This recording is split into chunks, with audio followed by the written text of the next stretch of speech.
안녕하세요. 네, 공기업 전공시험 대비 회계학 과목 설명회 시작하도록 하겠습니다. 제 이름은 공인회계사 최재형이고요. 우리체험 아카데미에서 회계학 강의를 하고 있습니다. 일단 이 회계학 설명회를 하게 되는 이유는 뭐냐면 여러분들 전공시험 중에서 이 회계학 과목이 너무나 범위가 넓고 그리고 난이도가 다양하죠. 그러다 보니까 내가 원하는 그 전공시험에 합격하기 위해서는 어디까지 공부를 해야 될지가 막막한 경우가 대부분입니다. 그죠? 그래서 뭐 모든 범위를 다 하자니 너무나 양이 많고 그렇다고 해서 좀 가장 최소화하자니 이거 전공시험에 대비가 안 될 것 같고 이런 불안함이 있기 때문에 어느 부분까지 공부를 하는 것이 가장 효율적이고 효과적으로 전략적으로 대비할 수 있는지를 좀 말씀드리기 위해서 이 회계학 과목에 대해서 좀 분석을 하고 그리고 강의가 어떻게 꾸려져 있는지 구성되어 있는지를 말씀드리려고 합니다. 자, 그래서 이 회계학 관련 오리엔테이션 설명에 이렇게 진행이 될 겁니다. 일단 먼저 회계학이란 과목이 어떻게 구성되어 있는지 말씀을 드릴 거고요. 그 다음에 이 회계학 강의, 그에 대비해서 어떻게 강의를 진행할지 말씀을 드릴 겁니다. 그리고 그 강의별로 저희가 이제 어떻게 그 전공시험 공기업을 대비해야 될지 그래서 그룹별로 어떻게 대비를 해나갈지에 대해서 말씀을 드리도록 할게요. 그래서 이러한 회계학 강의들이 이러한 전공 공기업들을 커버할 수 있다라는 것까지 말씀드리면서 마무리를 짓겠습니다. 일단 회계학의 특징. 자, 저희 회계학이라는 것은 보통 경영 안에 포함되어서 이제 그 전공 시험에 등장하죠. 물론 이제 회계 단일 전공도 있지만 회계 단일 전공이 나오는 공기업은 거의 드뭅니다. 그죠? 대부분 이제 경영학 안에 포함되어서 재무관리랑 일반 경영이랑 같이 포함해서 회계학이 한 부분을 담당하는 식으로 출제가 됩니다. 물론 이제 어떤 전공 시험에서는 회계학이 좀 비중이 적게 50문제다라고 한다면은 한 3문제에서 5문제 정도만 출제되는 경우도 있고 아니면은 이 회계학 일반 경영 재무관리가 1대1대1의 비율로 이렇게 출제되는 경우도 있는데 근데 어쨌든 경영 안에 포함되어서 출제가 된다라는 거 알아두시면 되겠고요. 그 다음에 이제 이 회계학에 대해서 여러분들이 많이 어려움을 느끼시는 이유가 뭐냐면 이 회계학 범위가 엄청나게 넓죠. 그죠? 말이 그냥 회계학이지만 이 회계학이라는 과목 안에는 어떤 항목들이 포함되어 있느냐 일단 재무회계, 원가회계, 세무회계 이렇게 세 가지가 포함되어 있습니다. 근데 이 세 가지 항목들이 어떤 연관관계를 갖고 비슷한 내용들을 다루는 게 아니라 완전히 다른 내용들을 다루죠. 그죠? 마치 뭐가 아니면 저 뭐 과학으로 치면은 물리, 화학, 생물 뭐 이런 겁니다. 그죠?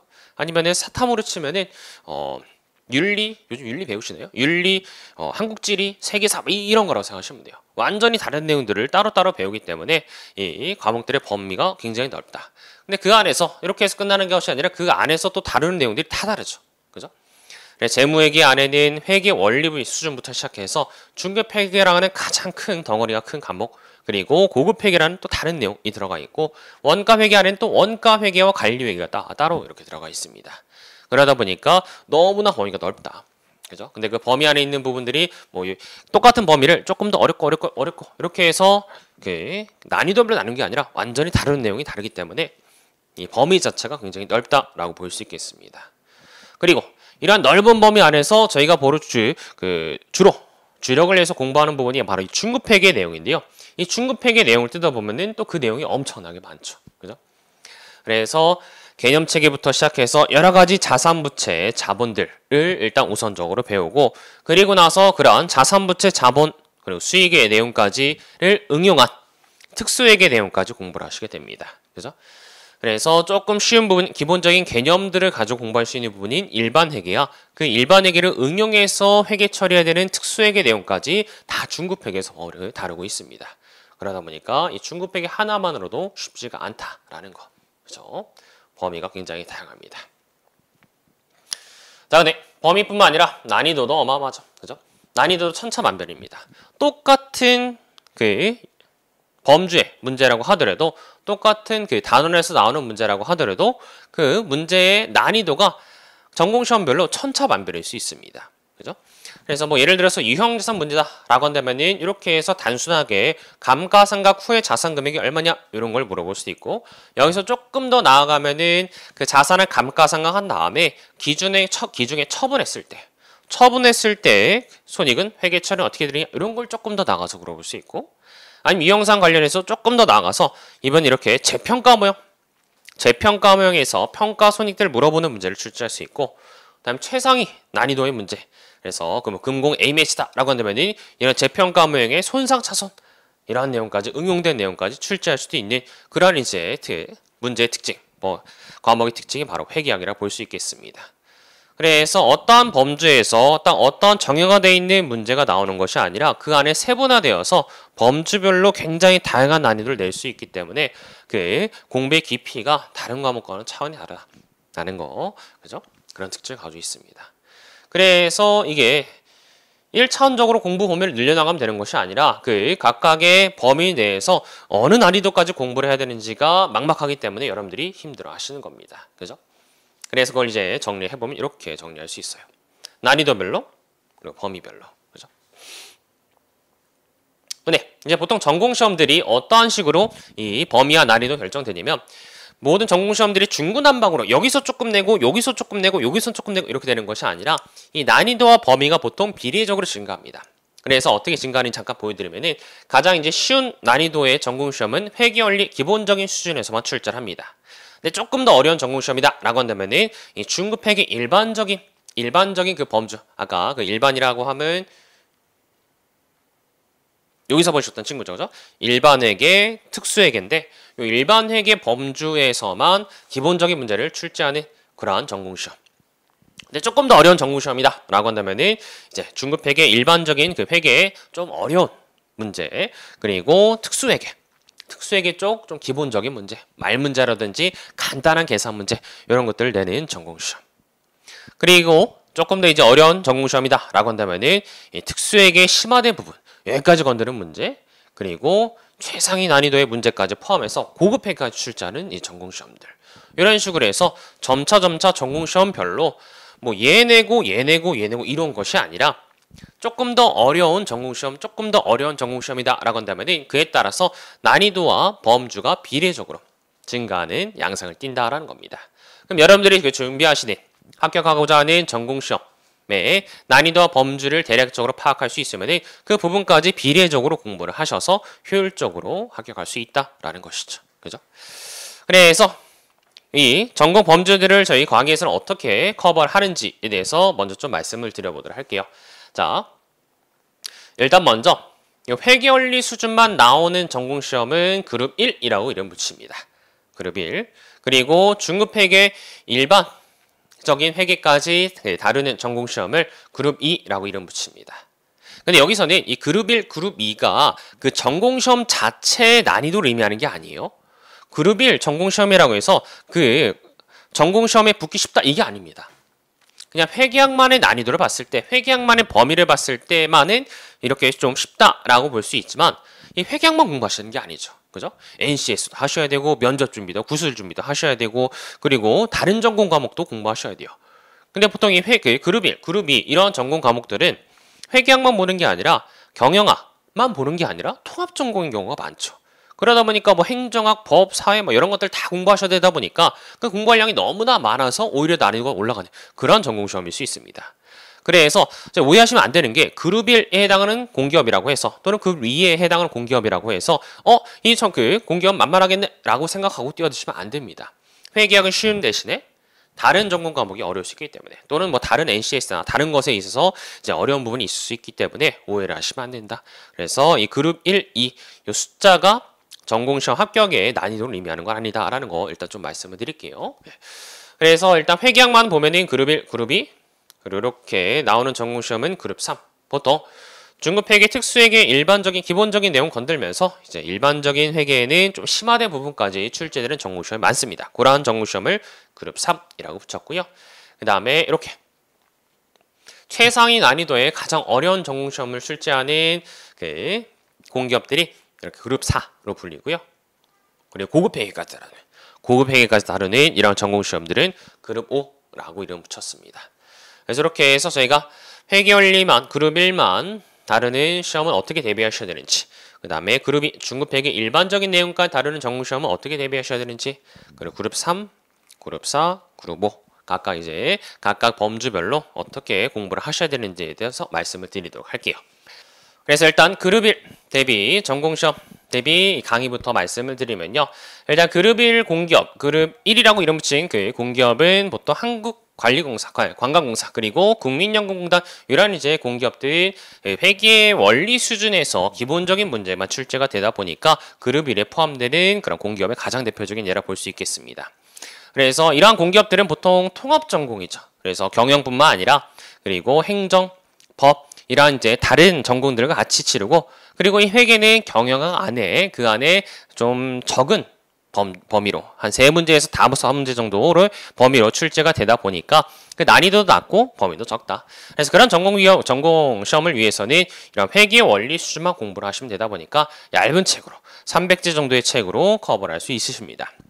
그래서 회계 원리 300제 강의는 이렇게 16회 이론과 문제 풀이 합해서 16회로 진행이 되는 이 강의만 수강하시면은 거의 대부분 모든 회계 원리 수준의 이 전공 시험은 다 커버할 수 있습니다. 그래요. 이렇게 해서 정리하면 될 것 같고요. 그 다음에 조금 더 이제 어려운 중급 회계 내용까지 건드는 전공 시험이다. 근데 뭐 중급 회계 어려운 내용은 아니고 일반적인 내용들, 재고자산, 유형자산, 뭐 금융부채, 금융자산 이런 이제 그 내용들을 다루는 그런 전공 시험이다라고 한다면은 이제 그룹 2로서 회계학 공부까지 하셔야 됩니다. 그래서 그런 전공 과목들을 전공 그 공기업은 가장 대표적인 게 에너지 공기업 그리고 인국공 이런 전공 기업들이 있죠. 그래서 에너지 공기업, 뭐 중부 발전, 이런 서부 발전 이런 이제 그 발전소 기업들은 이렇게 회계 원리를 넘어서서 회계학 수준까지 다루기 때문에 조금 공부 범위를 넓히셔야 됩니다. 다만 이 회계학에 들어있는 모든 내용을 다 공부하실 필요는 없어요. 왜냐? 이 회계학에는 중급 회계 내용이 주가 되는데, 근데 그 중급 회계 내용은 말씀드렸다시피 일반 회계와 특수 회계로 나눠져 있죠. 근데 이러한 공기업들은 보통 일반 회계 수준까지만 출제가 되다 보니까 특수회계까지 넘어오질 않다 보니까 요 내용까지만 공부하시면 되겠다. 일반 회계까지만 공부하시면 됩니다. 그래서 그 일반 회계 쪽을 아무런 표시도 안 해놓고 전 특수회계 쪽을 심화라고 표시를 해놨습니다. 특수회계 쪽 그리고 어려운 그 중급 회계 내용 쪽을 심화라고 표시를 해서 그 부분들을 책에다 표시도 하고 수업 시간 중에도 계속 말씀드리면서 이 그룹 2에 해당하는 공기업을 준비하시는 분들은 이 내용까지는 보실 필요 없습니다 라고 계속 말씀을 드립니다. 그래서 효율적이고 그리고 전략적으로 효과적으로 시험에 합격하기 위해서는 그 타겟팅해서 공부를 하셔야 되기 때문에 이 그룹 2에 해당하는 분들이 공부하실 부분만 찝어서 공부를 하시면 되겠습니다. 그래요. 다시 한번 이 교재 그리고 이 회계학 강의 안에는 중급 회계, 특수 회계, 그리고 뭐 심화된 어려운 문제까지 다 포함하고 있다.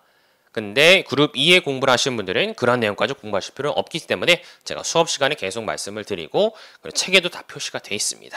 그 부분들은 발라내고 제외하고 공부를 하시면 되겠어요. 자, 그렇습니다.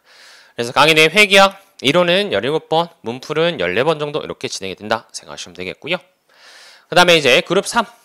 여기서부터는 조금 이제 회계학이 확실히 어려워지기 시작합니다.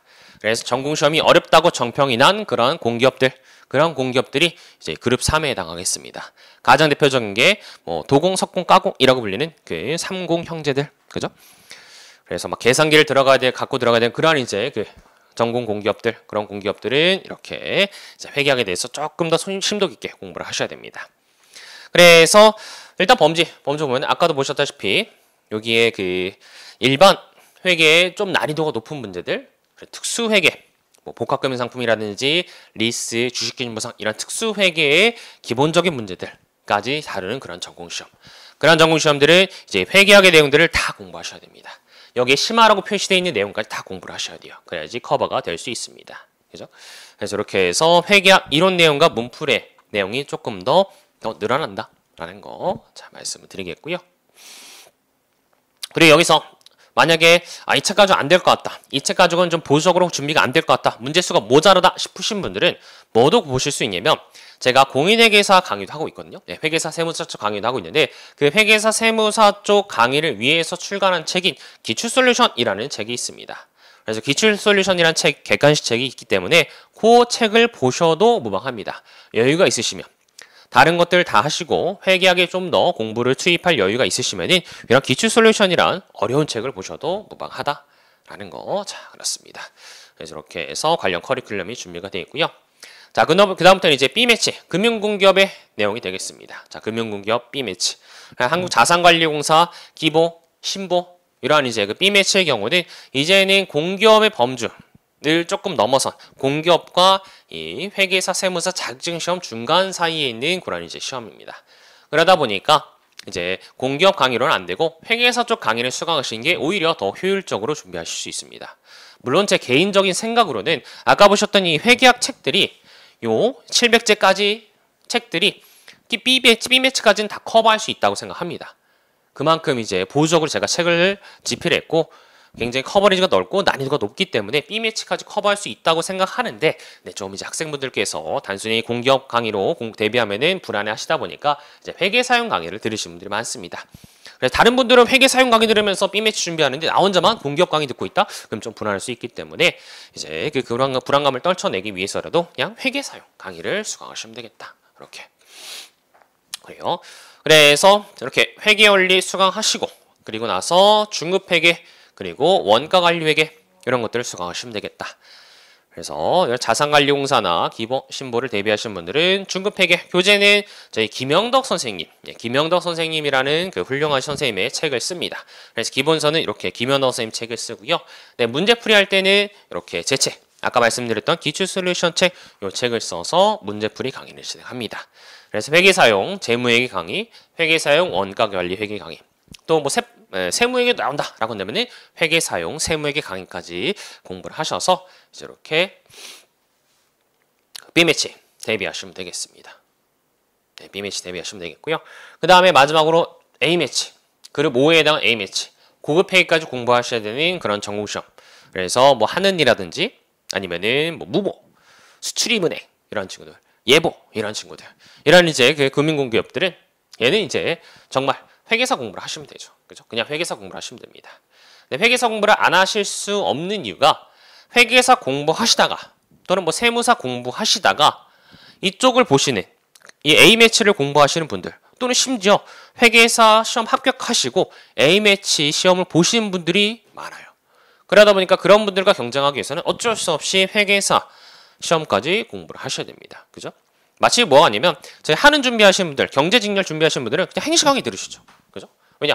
행시 하시는 분들이 하는 준비하시니까 어쩔 수가 없습니다. 그분들과 맞서 싸워서 이겨내시려면은 회계사 강의를 들으시는 수밖에 없어요. 그래서 모든 커리큘럼이 다 회계사용 강의로 진행이 됩니다. 그죠? 그래서 이렇게 프리패스 안에 회계사용, 회계학, 회계사용, 재무관리, 회계사용, 경영 이런 것들이 다 포함되어 있습니다. 그래서 2차 시험까지도 다 공부를 하셔야지 어느 정도 A매치 합격 가능성이 있다. 이렇게 회계사용 강의로 구성이 되어 있습니다.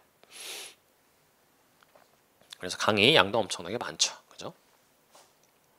그래서 세무회계까지 하셔야 되겠고요. 자, 이렇게 해서 그룹별로 분석을 했습니다. 그룹 1부터 그룹 5까지 어떻게 전공 공부를 하셔야 되는지 말씀을 드렸고요.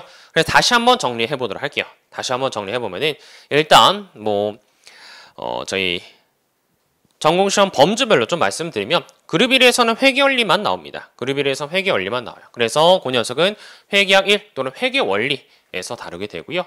네, 그룹 2에서는 이렇게 중급 회계, 기본적인 중급 회계, 회계학 2라고 부르는 중급 회계를 다루게 됩니다. 그래서 회계학 2 강의에서 이 부분을 커버하고요. 그 다음에 중급 회계 심화, 그리고 특수회계 기본적인 부분은 저희 회계학 3이라고 불리는 조금 더 심화된 부분까지 포함해서 강의를 진행합니다. 이렇게 해서 추가로 커버를 하게 되고요. 순차적으로 들으시면 돼요. 내가 이 그룹 3을 대비해야 되겠다라고 한다면 그룹 회계 원리 들으시고 회계학 2, 3 이렇게 순차적으로 들으시면 됩니다. 그래서 이 회계학 전체를 다 순차적으로 들으시면서 커버를 하시면 되겠죠. 그 다음에 마지막 이렇게 그룹 4나 그룹 5다. 그럼 이제 회계 사용 강의로 넘어가셔서 그래서 이 전체 내용들을 다 한꺼번에 공부하시면 되겠다라는 거. 그래서 여러분들이 원하시는 전공 시험에 따라서 범위가 조금 더 확장되기 때문에 내가 대비해야 될 그 전공 시험까지 전체적으로 쭉 들으시면 되겠다라는 겁니다. 그죠? 그 다음에 저희 교재는 또 어떻게 커버를 하고 있냐. 자, 교재도 좀 매치를 해서 설명드릴 텐데요. 자, 회계원리는 아까 보셨던 회계원리 300제에서 커버를 하고 있고요. 그 다음에 중급회계 일반적인 내용 그리고 중급회계 특수한 내용들은 이렇게 최종회계와 기본서에서 그리고 객관식 700제에서 다 커버를 하고 있습니다. 말씀드렸다시피 이 회계와 기본서와 객관식 책은 일반 회계와 특수회계를 다 커버하고 있어요. 그 다음에 이 고급 회계와 아주 어려운 문제들은 이제 회계 사용 강의를 위한 교재들로 커버를 하셔야겠죠. 그래서 이렇게 구성이 되어 있다. 그래서 내가 다뤄야 될 전공시험, 내가 공부해야 될 전공시험들을 어느 범위까지 대비할지를 타깃팅 하셔서 그래서 이 전공시험을 대비하기 위해서는 어느 강의까지 어느 교재까지 봐야 되겠다라는 걸 먼저 확인하시고 그리고 나서 수험생활에 뛰어드시길 바라겠습니다. 그죠? 그래서 다른 과목과는 달리 이 회계학이라는 과목 자체가 말씀드렸다시피 범위도 너무나 넓고 그리고 그 난이도도 너무나 천차만별이다 보니까 이걸 갖다가 전략을 안 짜고 그냥 뛰어들게 되면은 내가 원하는 그 공기업에 합격할 수가 없습니다. 그죠? 그래서 이렇게 전략을 잘 짜시고 어디까지 공부해야 될까 생각을 하시고 그래서 공부를 해 주시면 좋겠다라는 겁니다. 그죠? 뭐 저희에게 뭐 시간이 뭐 무제한으로 있다라고 한다면 다 하면 좋죠. 그죠? 근데 그게 안 되다 보니까 이렇게 좀 전략을 짜야 되겠다. 자, 그렇습니다. 그래서 워낙 이제 공기업 준비하시는 분들은 가이드라인도 없고 기출문제도 없고 하다 보니까 혼자서 준비하려면 너무나 좀 많이 어렵죠. 그죠? 그리고 또 스터디 같은 데 가도 이게 뭐 딱히 정보가 있는 것도 아니고 하다 보니까 막막하기 마련입니다. 근데 그런 분들을 위해서 조금이나 좀 도움이 됐으면 싶겠다라는 생각에서 이렇게 설명 강의를 찍었으니까 잘 참고하셔서 여러분들 공부에 도움이 되길 바라면서 저희 설명에 마무리 짓도록 하겠습니다. 네, 설명에 들어주셔서 감사합니다.